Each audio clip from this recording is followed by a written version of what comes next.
Good evening everybody. बंदा खुश है कि नहीं?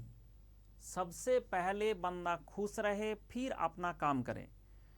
मैंने ज़्यादा काम कभी बोला नहीं, सिर्फ 8 घंटे सोना है और बाकी टाइम पढ़ते रहना है। बाकी ज़िंदगी में जो जो होना है हो जाएगा। Today is the teachers day. आज मैं डिस्कस करूंगा इलेक्ट्रोकेमिकल मशीनिंग का principle of electrochemical machining. But today is the teachers day, तो मैं एक स्टूडेंट का वीडियो दिखा के शुरू करता हूं आज का कार्यक्रम। She is Neetu Prajapati and my student from Bhopal. Teachers day की हार्दिक शुभकामनाएं। और आज के इस विशेष अवसर पर ये 4 पंक्तियां मेरी तरफ से कि ज्ञान, प्रेम और अनुशासन की असीम एक खदान है। जीवन रूपी यात्रा में नवोद्घोष का विहान है। या खुदा तुझसे मैं मांगू अब क्या ही और आखिर, या खुदा तुझसे मैं मांगू अब क्या ही और आखिर। गुरु के रूप में तूने मुझे दे दिया वरदान है, गुरु के रूप में तूने मुझे दे दिया वरदान है। टीचर्स डे की हार्दिक शुभकामनाएं। तो thank you very much. And ऐसा है कि अभी हम जो शुरू करने जा रहे हैं ये है इलेक्ट्रोकेमिकल मशीन का basics. Before going to that आपको मैं बता दूं कि अनअकैडमी का 2024 अगर रिजल्ट देखेंगे, all India rank 7 all India rank का ईयर 1 आया था। And now the price is too less, that is 8499। खुश रहो, कोड यूज़ करें। 7 सितंबर के अंदर अंदर ये आपको मिल जाएगा। एंड 6 मंथ के लिए इतना है, 12 मंथ के लिए इतना है। खुश रहो, हमेशा कोड यूज़ करें। एंड सितंबर 7 तक ये वैलिड है।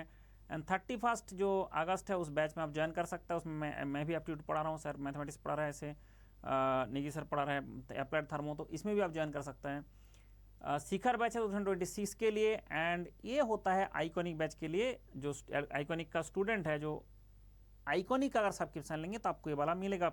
दिस सबसे बेस्ट तरीका होता है कि सब्सक्रिप्शन लेना है अनअकैडमी का, तो सबसे बेस्ट तरीका होता है कि अगर आपने दिस इज द खुश रहो सब्सक्रिप्शन कोड, आपको डायरेक्टली QR कोड स्कैन करना है एंड डायरेक्टली आपको सब्सक्रिप्शन मिल जाएगा। एंड मेरे अंडर में आप पढ़ाई कर सकते हैं एंड जिंदगी में सरकारी नौकरी का जो इच्छा है वो पूरा कर सकते हैं। सरकारी नौकरी मिलने का जो इच्छा है, जो आपका दिल का अरमा है, वो पूरा हो जाएगा अगर आप इसको यूज़ करेंगे तो। ठीक है, तो इसलिए हम चलते हैं आज का कार्यक्रम, that is NTMM, that is NTMM non traditional machining है। बट मैं आज डिस्कस करूंगा ओनली इलेक्ट्रोकेमिकल मशीनिंग का प्रिंसिपल। क्या हम कॉपर से लोहा को काट सकते हैं? यस, ऐसे पॉसिबल है। दुनिया का जितना भी हार्ड मेटल है, चाहे कितना भी हार्ड हो, हार्डनेस से हमें कोई मतलब नहीं है। कॉपर का टूल इस्तेमाल करके हम इसको काट सकते हैं। बट इलेक्ट्रोकेमिकल मेथड से इलेक्ट्रिसिटी भी भेजेंगे और केमिकल रिएक्शन भी कराएंगे। एंड वो इलेक्ट्रिसिटी जो हम भेजेंगे वो एक पर्टिकुलर लोकेशन में भेजेंगे एंड वो केमिकल रिएक्शन कराएंगे, so that exactly reverse of electroplating हो जाए। आपने देखा होगा मार्केट में बहुत सारे चीज मिलता है 24 कैरेट गोल्ड प्लेटेड। बेसिकली वो आपको ऊपर में धुआं मतलब धोखा देने के लिए बनाया गया। जो सरफेस रहता है उसमें 24 कैरेट गोल्ड का प्लेटिंग होता है। जो माइक्रोन में अगर देखोगे वो 1 माइक्रोन भी नहीं है, 0.1 माइक्रोन भी नहीं है। मतलब आपका ऊपर से एक एक एटम का गोल्ड का रहता है, इसलिए आपको लगता है गोल्ड का प्लेटिंग है, जबकि वो बहुत ही कम, मतलब 24 कैरेट गोल्ड से ही प्लेटिंग होगा। लेकिन वो प्लेटिंग करने के लिए, जैसे मान लिया जाए 30 kg अगर कोई हमने ज्वेलरी इस्तेमाल किया, उसमें 1 ग्राम गोल्ड लगेगा। 30 kg ज्वेलरी का अगर बनाते हैं, 1 ग्राम गोल्ड में उसके ऊपर प्लेटिंग हो जाएगा और पूरा 24 कैरेट गोल्ड का एक लेयर उसके ऊपर लग जाएगा, एक एक एटम जाके चिपक जाएगा। तो इसलिए 24 कैरेट जो प्लेटिंग है, वो जो प्लेटिंग किया गया, तो जो भी है मुझे गोल्ड का एटम ले जाके चिपकाना पड़ा ना सरफेस में, यहां पे करेंगे उल्टा, एग्जैक्टली रिवर्स ऑफ इलेक्ट्रोप्लेटिंग। सबसे पहले अगर हम इक्विपमेंट को देखें, उसमें हम एक टूल बनाएंगे, जो टूल बनेगा कॉपर का। हाँ, दूसरा मेटल का भी हो सकता है, बट हमने बात करते हैं कि जनरली हम जो टूल इस्तेमाल करते हैं किसका, कॉपर का। और ये मान लो जो वर्क पीस है वो हमारा है आयरन। तो ये आपका आयरन है जो बहुत ही हार्ड है, बहुत ही स्ट्रांग है, और इधर से कॉपर है बहुत ही सॉफ्ट है, जबकि इसके बीच में कोई, दोनों के बीच में कांटेक्ट नहीं है। तो कांटेक्ट नहीं तो इसके बीच में कौन जा रहा है ना, हमने पंप करके भेजता है ब्राइन सॉल्यूशन। ब्राइन मतलब होता है वाटर के साथ थोड़ा सा सॉल्ट इस्तेमाल किया जाएगा, वाटर एंड सॉल्ट का सॉल्यूशन यहाँ से भेजते हैं through pump, very high pressure में, क्योंकि ये बहुत ही छोटा है, थिक क्रॉस सेक्शन होता है इसका। जो आपका देखोगे gap, this gap is too less, 0.25, 1 millimetre भी नहीं, 1 मिलीमीटर भी नहीं। एंड उसके अंदर से जम के हमें इलेक्ट्रोलाइट फ्लो करना पड़ेगा। क्यों? क्योंकि एक भी एटम जो मेरा वर्क पीस से निकलेगा टूल तक पहुंचना नहीं चाहिए, उसको पकड़ के लेके जाए। तो हमें इससे वर्क पीस से आयन क्यों निकल रहा है? जैसे वर्क पीस अगर आयरन का है तो आयरन का प्लस प्लस आयन निकल रहा है। क्यों प्लस प्लस निकल रहा है? क्योंकि वर्क पीस को हमने पॉजिटिव बनाया तो डीसी वोल्ट देना पड़ेगा। अगर वर्क पीस को पॉजिटिव रखना है हमेशा, तो मुझे कौन सा देना पड़ेगा, डीसी। अगर हमने इस डीसी वोल्टेज ज्यादा इस्तेमाल किया तो एक गैप है 0.25 से भी कम, तो आपका इलेक्ट्रिक स्पार्क पैदा हो जाएगा। इसलिए वोल्टेज आपको बहुत ही कम रखना पड़ेगा। 2 वोल्ट, 3 वोल्ट, 4 वोल्ट, मैक्सिमम से मैक्सिमम 40 वोल्ट यूज करते हैं। ये जो आपका घर का बिजली है 240 वोल्ट, उतना भी दे दोगे इसमें इलेक्ट्रिक स्पार्क हो जाएगा। इसलिए स्पार्क नहीं करना है, वोल्टेज कम से कम देना है। 2 वोल्ट सफिशियंट है, 2 वोल्ट भी सफिशियंट है इसके लिए। मैक्सिमम से मैक्सिमम 40 वोल्ट हम दे सकते हैं, उससे ज़्यादा देना ही नहीं है। और उसके अंदर में स्पार्क होना शुरू हो जाएगा, इतना छोटा गैप होता है, इसलिए वोल्टेज लो होगा। इतना तुम्हारा इलेक्ट्रिकल एनर्जी चाहिए कि एक एक एटम निकल के जाए, तो फिर कहाँ से एनर्जी दे? तब करते हैं कि यहाँ पे हमने जम के कारण भेजेंगे। तो आपको सबको पता है voltage into I, V into I होता है पावर। तो अगर वोल्टेज हमने कम कर दिया, करंट को बढ़ा दो। तो वोल्टेज को कम करके हम करंट को बढ़ा देता है, सो दैट यहाँ से एक एक आयन निकलते जाए और ये जो इलेक्ट्रोलाइट है वो पकड़ पकड़ के ले जाए। किसी हालत में एक भी आयन मेरा टूल तक पहुंचना नहीं चाहिए। ऐसा इलेक्ट्रोलाइट भेजूंगा और इतना स्पीड में भेजूंगा, जो इलेक्ट्रोलाइट है, इसीलिए हमने सॉल्ट ब्राइन सॉल्यूशन यूज किया। वो सारा प्लस प्लस आयन को, उसमें हाइड्रोक्साइड आयन होता है, मतलब माइनस वाला होता है, तो ये प्लस प्लस जो वर्क पीस से निकलेगा, मेटल का हमेशा प्लस ही निकलेगा। कोई भी मेटल हो, चाहे कुछ भी मेटल हो, गोल्ड भी दोगे उसका प्लस प्लस आयन निकलेगा। जो प्लस प्लस आयन है वो जैसे ही निकल के आएगा, उसको पकड़ के ले जाएगा आपका इलेक्ट्रोलाइट। बोला सर थोड़ा सा अगर वीडियो के माध्यम से दिखाते तो और अच्छा होता, तो आपको दिखाता हूं वीडियो के माध्यम से होता कैसे है। Now I can show you कि what is the process, what is the process, कैसे होता है।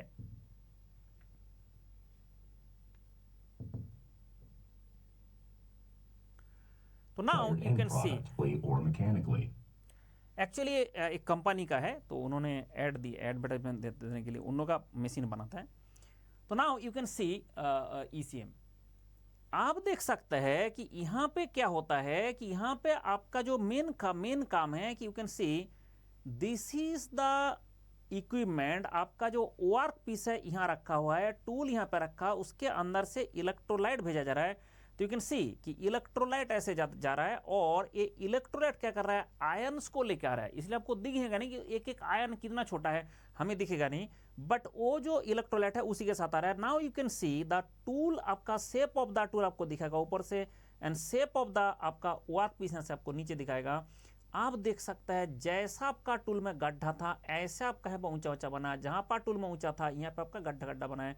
इस तरह से हमारा सिस्टम को चलना है। आप बोला सर एक्चुअल मेथड कैसे बताए, क्योंकि आपको देखना पड़ेगा एनिमेशन से। तो यहाँ पे ये लोगों ने एनिमेशन करके दिखा दिया कि नाउ यू कैन सी, ये जो आपका एटम्स है वर्क पीस का है, ये सारे वर्क पीस का एटम दिख रहा है अपने, ये जो आपका बॉल जो दिख रहा है, छोटे छोटे जो बॉल दिख रहा है, ये आपका एटम्स है। अब इसको आपने प्लस चार्ज में रखा, पॉजिटिव चार्ज, तो ये पॉजिटिव चार्ज क्या कर रहा है कि भाई मुझे तो यहाँ से भागना है, तो ये भागने का कोशिश करेगा।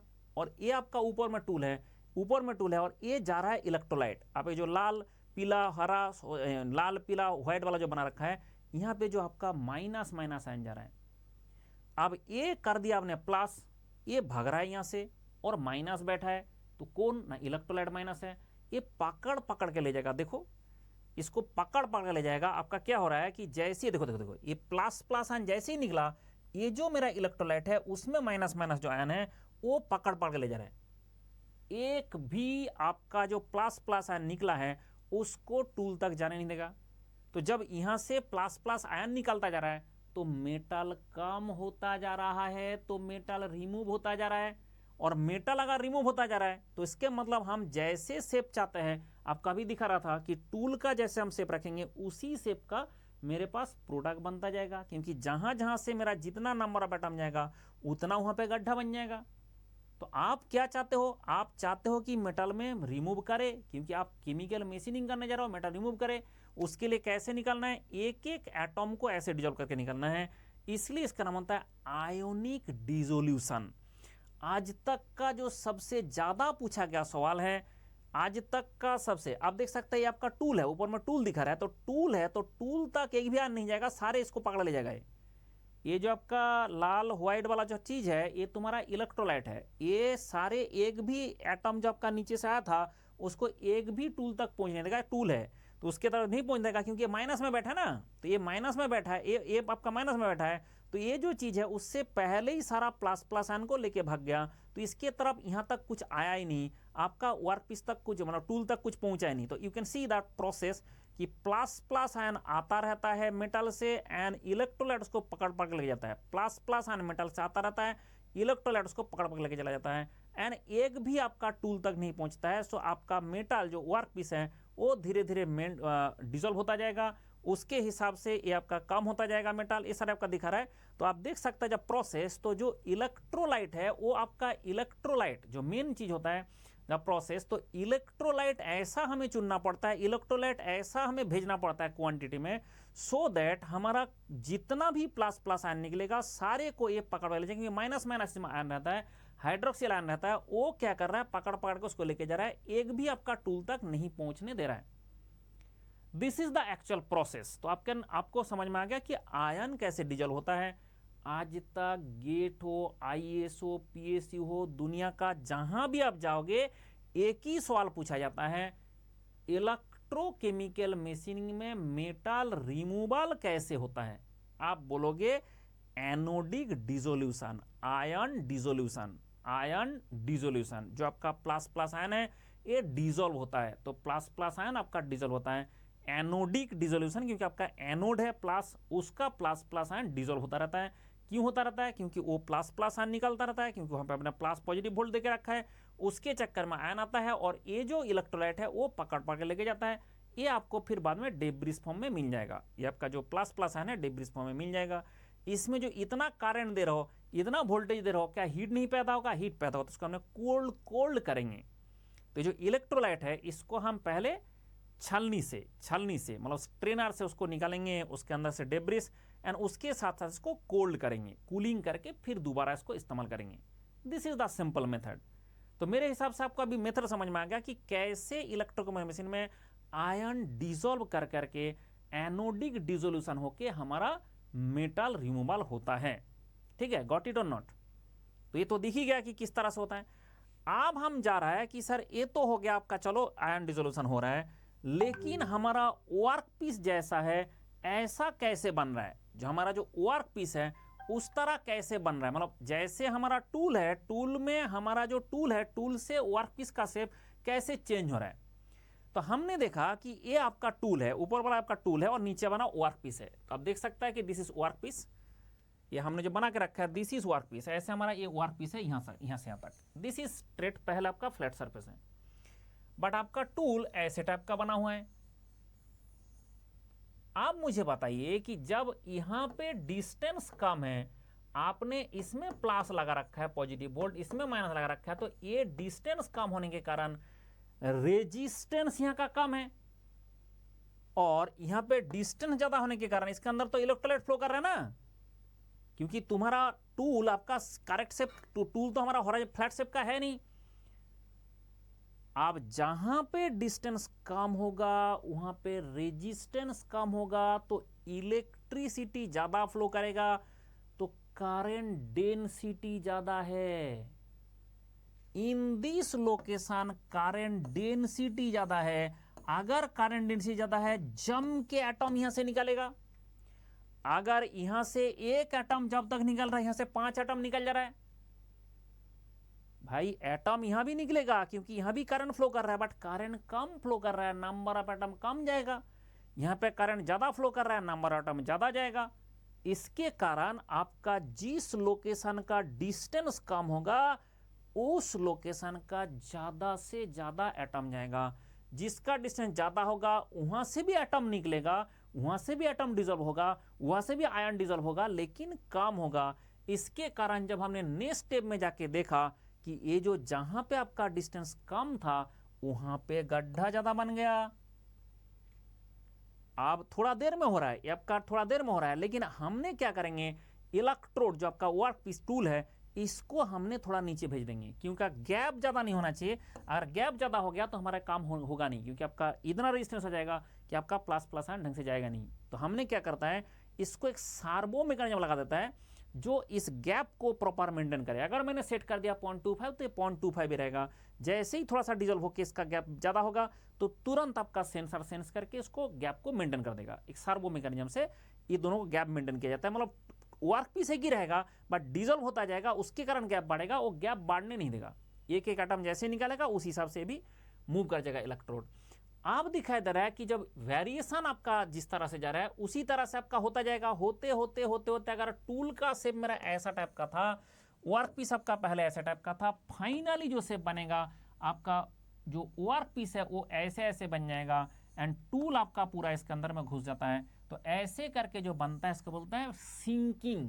जैसे हमारा टूल इस वर्क पीस के अंदर समा गया, सिंकिंग हो गया, डूब गया, ठीक है, इसलिए इसका मेथड का नाम होता है डाई सिंकिंग। जैसे हमारा जो आपका टूल है वो टूल जाके इसके वर्क पीस के अंदर ऐसे सिंकिंग हो जा रहा है। तो आपने देखा जहां पे मेरा ज्यादा ऊंचा था टूल, जहां पे ज्यादा ऊंचा टूल था वहां पे ज्यादा गड्ढा बन गया। तो ये मिरर इमेज टाइप का बन रहा है। तो जैसे आपका यहाँ पे ज्यादा कम ऊंचा था तो यहाँ पे कम गड्ढा बन रहा है। तो आप जैसा टाइप का टूल रखोगे एग्जैक्टली उसका मिरर इमेज आपका वर्क पीस बन जाएगा। तो दिस इज द प्रोसेस। अभी हमने बात कर रहे हैं प्रोसेस की कैसे इलेक्ट्रोकेमिकल मशीनिंग होता है। आप बताओ, जब आयन डिजॉल्व होता है तो वो आयन डिजॉल्व होता रहता है, तो आयन से ही पूरा खेल है। तो पूरा यहाँ पे लग जाएगा हिसाब किताब अगर करना है, कितना मेटल निकालेगा, क्या होगा, मेटल का कितना एटॉमिक वेट है, मेटल का कितना एटॉमिक वेट है उसके ऊपर डिपेंड करेगा कितना क्वांटिटी हम मेटल रिमूव करेंगे। सबको पता है 1 मोल अगर हम मेटल निकालना चाहते हैं तो मुझे 1 मोल मेटल निकालने के लिए मुझे कितना देना पड़ेगा इलेक्ट्रिसिटी, सर उसके लिए देना पड़ेगा फैराडेस कांस्टेंट का बराबर। एक्चुअली फैराडेस कांस्टेंट आप जानते हो 96,500 कूलम होता है। ये 96,500 कूलम मतलब होता है कि एवोगाड्रो नंबर ऑफ इलेक्ट्रॉन का चार्ज है। तो अगर हमने यहाँ से एवोगाड्रो नंबर ऑफ इलेक्ट्रॉन निकालना चाहता है, क्योंकि प्लस प्लस आयन बनाने के लिए आपको एवोगाड्रो नंबर ऑफ इलेक्ट्रॉन निकालना है, तो एवोगाड्रो नंबर ऑफ इलेक्ट्रॉन निकालने के लिए मुझे 1 फैराडेस कांस्टेंट का बराबर चार्ज देना पड़ेगा। आप देख लो हिसाब करके, एक जो इलेक्ट्रॉन है उसका चार्ज इनटू उसके साथ एवोगाड्रो नंबर को मल्टीप्लाई कर दो, आपको फैराडेस कांस्टेंट आ जाएगा। तो मतलब ये जो 96,500 कूलम चार्ज देते हो तब जाके आपका एक एवोगाड्रो नंबर ऑफ इलेक्ट्रॉन निकलेगा, और उसके कारण कितना मेटल निकलेगा उसका प्लस प्लस आयन की प्लस आयन उसके ऊपर डिपेंड करता है। इसलिए एटॉमिक वेट, उसका वैलेंसी, उसका कितना करंट दिया, ये सारे के ऊपर डिपेंड करता है कि हमारा कितना मेटल रिमूव होगा। लेकिन वो सारा हिसाब किताब इस लेक्चर का विषय नहीं है। आज मेरा टॉपिक था कि कैसे इलेक्ट्रोकेमिकल मशीनिंग होता है, व्हाट इज द प्रोसेस। तो आप देख सकते हैं मेरा इक्विपमेंट, कि इस इक्विपमेंट में सबसे पहले हमने एक टूल इस्तेमाल किया। यू कैन सी सबसे पहले हम लोगों ने एक टूल इस्तेमाल किया। तो तो this is the tool, and ये टूल के बीच में से हमें काटना पड़ा क्योंकि इलेक्ट्रोलाइट भेजना है। अब हमने पंप करके जम के हाई प्रेशर में इलेक्ट्रोलाइट भेज रहा है। ये हमारे पास वर्क पीस है, एंड जो वर्क पीस है उसको हमने टेबल में होल्ड करके रखा है, एंड ये जम के इलेक्ट्रोलाइट इसमें फ्लो कर रहा है। एंड इसके आप देख सकते हैं कंटेनर है, इस कंटेनर में हमने इसको इलेक्ट्रोलाइट को डुबा के रखा है। बेसिकली डुबा के रखा जाता है सो दैट हमारा कभी इलेक्ट्रोलाइट का कमी ना हो, स्पार्क ना हो जाए। एंड दूसरा बात हो रहा है कि इसमें कभी भी अगर आपका इलेक्ट्रोलाइट कम देंगे तो दिक्कत आ जाएगा कि जो आयन है वो जाके आपका ये प्लस तक, क्योंकि ये प्लस प्लस आयन है, ये माइनस की तरफ जाके चिपक जाएगा ना उसके ऊपर, तो ये नहीं होना चाहिए। इसलिए हम सफिशिएंट क्वांटिटी में भेजते हैं, वेरी हाई प्रेशर में भेजते हैं इसको। 30 एटमॉस्फेयर प्रेशर देना पड़ता है तब जाके फ्लो करेगा, क्योंकि गैप छोटा है और ज़्यादा क्वांटिटी में भेजना है।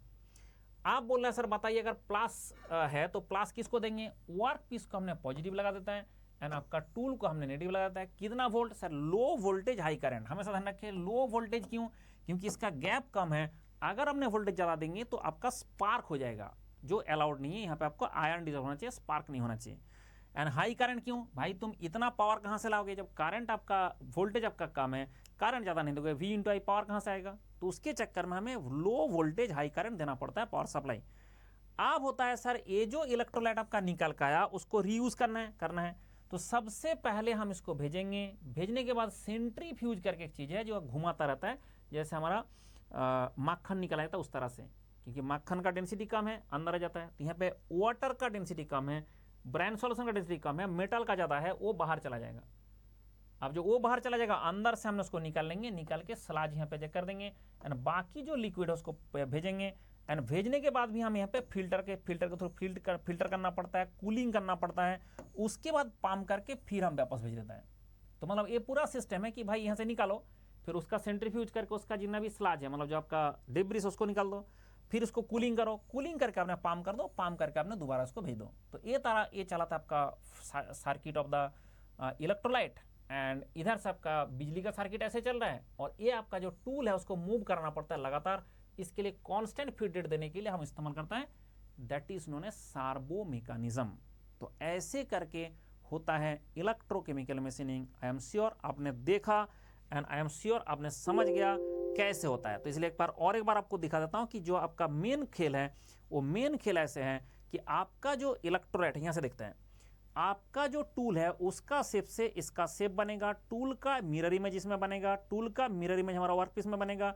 जहां पे गैप कम है वहां पे ज्यादा इलेक्ट्रिकल डेंसिटी होगा, ज्यादा डेंसिटी होगा तो आपका ज्यादा जाएगा। एंड आप देख सकता है कि यहाँ पे जब इसको हमने एनिमेशन करके इन लोगों ने दिखाया तब पता चल रहा है कि सर ये जो प्लस प्लस आयन आपका वर्क पीस का है, नीचे वाला प्लस प्लस होता है, मतलब वर्क पीस होता है, ऊपर में जो आएगा आपका टूल, ये धीरे बाद में दिखाएगा। तो आपका जो ये प्लस प्लस आयन है यहाँ से निकल रहा है क्योंकि आपने प्लस देके रखा है, और इलेक्ट्रोलाइट जो फ्लो कर रहा है ये आपका टूल है। तो टूल तो माइनस में निकल ही नहीं पाएगा, क्योंकि मेटल का माइनस करके रखोगे जिंदगी में एक एटम ना निकले वहां से। ये तो प्लस प्लस होकर निकलना चाहिए ना, वो खुद ही माइनस से कहाँ से निकलेगा? तो टूल का कुछ नहीं निकल पाएगा, इसलिए टूल का कुछ वेयर आउट होगा भी नहीं, जिंदगी में नहीं होगा, एक एटम ही नहीं जाएगा। टूल ना तो घिसेगा ना तो कुछ होगा, इनफाइनाइट उसका टूल का लाइफ है, क्योंकि टूल कभी खराब ही नहीं होगा। और वर्क पीस आपका जैसे प्लस प्लस आ जाता जाएगा तो इलेक्ट्रोलाइट्स को पकड़ पकड़ के खींच के ले जाएगा। और ये इलेक्ट्रोलाइट फ्लो एंड इलेक्ट्रोलाइट का क्वालिटी, इलेक्ट्रोलाइट कौन सा देना है, ये सारे डिसाइड करना पड़ता है अकॉर्डिंग टू द मेटल। तो now you can understand the process कि कैसे होता है, एंड आई एम श्योर आपको ये समझ में आ गया किस तरह से हमारा इलेक्ट्रोलाइट, किस तरह से हमारा इलेक्ट्रोकेमिकल मशीनिंग होता है। एंड जैसे मैंने बताया कि अगर आपको कंप्लीट पढ़ाई करना है, सब कुछ पढ़ाई करना है, तो आपको इससे सब्सक्रिप्शन लेना होगा यूजिंग दिस QR कोड। ऐसा नहीं हो सकता कि सब कुछ हम फ्री में पढ़ाएंगे, आपको प्रोसेस बता दिया, आपने समझ गए, एंड ये बात जो है इलेक्ट्रोकेमिकल मशीनिंग कैसे होता है आपने देख भी लिया। ऐसे पूरा अगर कोर्स चाहिए तो उसके लिए हमें करना पड़ेगा, आपको करना पड़ेगा subscription using this QR code. And अगर आप सब्सक्रिप्शन लेंगे तो आपको सब कुछ मिलेगा। बोला सर व्हाट इज दिस सब कुछ? सब कुछ मतलब जैसे मैकेनिकल में आपको मैं ही सब कुछ पढ़ाता हूँ, यहाँ पे जो है आपको जो चाहिए आप सब कुछ पढ़ सकते हैं मेरे से ही। इवन इफ आपको जैसे आप पढ़ाई करेंगे, आप इसमें ज्वाइन करेंगे, आपको मैंने सारा इसका मटेरियल एंड एवरीथिंग यहाँ से दे देंगे। ये आपका क्लास, कौन सा क्लास चल रहा है, कब उसका क्लास का टाइमिंग है, एंड उसके साथ साथ कौन सा क्लास में क्या डिस्कस किया जाता है, एंड ऐसे करके all subject mechanical, mathematics, aptitude complete चीज़ आपको यहाँ से देखने को मिलेगा। एंड इवन इफ आप चाहते हो कि भाई गेट नहीं देना चाहता हूँ, मैं दूसरा कुछ देना चाहता हूँ, तो आपको जैसे मैं यहाँ पे पढ़ाता हूँ फॉर मतलब कंप्लीट टॉपिक। कैसे? जो एग्जाम होता है, जैसे आपका गेट के बाद भी बहुत सारे और एग्जाम होता है, जो गेट के बाद भी होता है, मतलब गेट एग्जाम के साथ साथ आपका और भी एग्जाम होता है जो आप दे सकता है। ऐसे 50 डिफरेंट एग्जाम है जो मैकेनिकल वाले दे सकता है। You can see this is 50 different exam है जो मैकेनिकल वाला दे सकता है। विदाउट गेट, HPCL, ये सब सारे आप देख सकते हैं कितना है। तो ऐसे करके आप देखेंगे कि आपका 50 और डिफरेंट एग्जाम है। जैसा अभी RRBJ का आ रहा है, ठीक है, अभी अब इसका एग्जाम हुआ था, अभी RCFL का एग्जाम हुआ था, अभी इसका HPCL का एग्जाम हुआ था। तो आप देख सकते हैं कि NFL का एग्जाम हुआ था। तो इतना सारे एग्जाम हैं मैकेनिकल इंजीनियर के लिए, और आप घर में बैठे हुए हैं कि क्या करें। तो आपको पहले प्रिपरेशन लेना पड़ेगा। एंड प्रिपरेशन मतलब कंप्लीट प्रिपरेशन जो हम कराते रहता है, उसके कारण सिलेक्शन आपको चाहिए तो आप ज्वाइन कर सकते हैं। एंड उसके लिए मैंने आपको बता दिया, this is the QR code, you have to scan this QR code and you have to pay something, and उसके बाद मंडल के अंडर में गाइडेंस में आप पढ़ाई कर सकते हैं। चलो बाय बाय, टेक केयर, खुश रहो।